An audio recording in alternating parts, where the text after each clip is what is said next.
بسم اللہ الرحمن الرحیم۔ آپ صلی اللہ علیہ وآلہ وسلم نے ایک 8ویں بات بھی سمجھائی اور انداز یہ اختیار کیا، اکثر تو علیکم فی السواک، میرے صحابہ میں نے مسواک کی تاکید بہت مرتبہ تمہیں کی ہے۔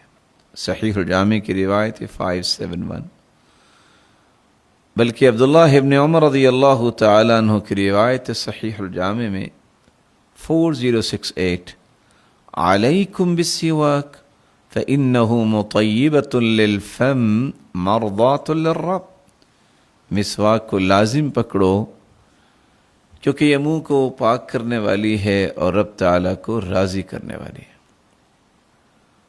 تعجب کی بات ہے کہ اتنی تاکیدوں کے بعد آپ صلی اللہ علیہ وآلہ وسلم نے مرض الوفات میں اسی مسواک کی خواہش کی، جیسا کہ آپ نے اختصار کے ساتھ شروع میں سنا کہ رسول اکرم صلی اللہ علیہ وآلہ وسلم سیدہ عائشہ رضی اللہ تعالی عنہا کے گھر میں تھے۔ آپ صلی اللہ علیہ وسلم کے آخری لمحات چل رہے ہیں، صحیح بخاری کی روایت ہے 4450۔ آپ صلی اللہ علیہ وسلم نے جب یہ دیکھا کہ سیدنا عبد الرحمن بن ابی بکر رضی اللہ تعالیٰ عنہ کے ہاتھ میں مسواک ہے، تو آپ نے جب دیکھا تو مومنوں کی ماں نے بھانپ لیا کہ اللہ کے رسول مسواک پسند کر رہے، تو فوراً ان سے مسواک لی، اسے اچھی طرح چبایا اور اسے صاف کیا، بہتر کرنے کے بعد آپ کی خدمت میں پیش کی تو آپ نے مسواک کی۔ تو زندگی کا آخری عمل جو ہے وہ رسول اللہ صلی اللہ علیہ وآلہ وسلم نے مسواک کی، بلکہ آپ صلی اللہ علیہ وسلم نے مسواک کی خواہش کی۔ تو آپ کی آخری خواہش مسواک، آپ کا آخری عمل مسواک۔ امام صنعانی بیان کرتے ہیں، فرماتے ہیں ذکر فی السواک زیادۃ علی 100 حدیث فواعجبا لسنة تأتي فيها الأحاديث الكثيرة ثم يهملها كثير من الناس بل كثير من الفقهاء فهذه خيبة عظيمة۔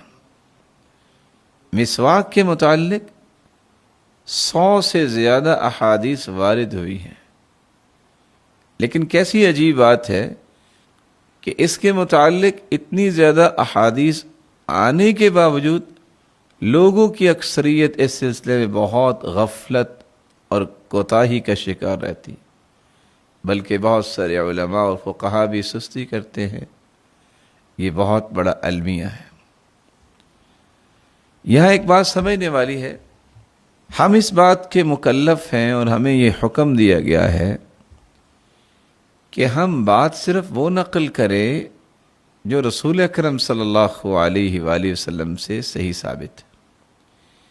کسی قسم کا غلو کرنا، حدود سے تجاوز کرنا، مبالغہ کرنا یا کسی کی اہمیت کو گرا ہی دینا، اس کی اہمیت کو بیان ہی نہ کرنا، یہ ہمارا موقف نہیں ہے۔ مسلمانوں کا موقف یہ ہے جو اللہ کے رسول صلی اللہ علیہ وآلہ وسلم سے بات صحیح سند سے ہم تک پہنچی ہے، اس کو امت تک پہنچایا جائے اور اس کے متعلق ذہن سازی کی جائے۔ یہ بات یاد رہنی چاہیے، بعض لوگوں کا کہنا ہے کہ جب مسواک کریں تو نماز پڑھیں تو 70 گنا زیادہ اجر ملتا ہے۔ مختلف الفاظ سے یہ حدیث نقل کی جاتی ہے، لیکن جتنے بھی الفاظ ہیں وہ سب کے سب ضعیف ہیں، رسول اللہ صلی اللہ علیہ وسلم سے ثابت شدہ نہیں ہیں۔ اس لیے اہل علم کی ایک جماعت نے اس حدیث کو ضعیف قرار دیا ہے، جس میں اس بات کا تذکرہ ہے کہ مسواک کے ساتھ نماز پڑھی جائے تو 70 گنے اجر ملتا ہے۔ امام ابن عبد البر رحمہ اللہ رحمتاً واسعہ تمہید میں نقل کرتے ہیں امام یحییٰ بن معین کی تضعیف کہ امام یحییٰ بن معین کہا کرتے تھے لا یصح حدیث، یہ حدیث صحیح نہیں، الصلاة بأثر السواک افضل من الصلاة بغیر سواک، کہ جو نماز مسواک کے ساتھ کی جائے وہ افضل ہے جس سے اس نماز سے جس میں مسواک نہ کی جائے، اور یہ الفاظ باطل ہیں۔ امام ابن خزیمہ نے بھی صحیح ابن خزیمہ میں اس کو ضعیف قرار دیا ہے، والیوم 1 پیج 71۔ امام بیہقی نے بھی اسی کو ضعیف کہا ہے، اور امام ابن الصلاح نے، امام نووی نے، اور امام ابن القیم نے، اور امام ابن حجر عسقلانی نے، اور شیخ البانی رحمۃ اللہ علیہ نے سلسلۃ الاحادیث الضعیفہ میں 1503 کے تحت اس پر گفتگو کی ہے۔ ایسے ہی اسلامک ویڈیو کے لیے ہمارے چینل کو سبسکرائب کریں اور لائک کریں۔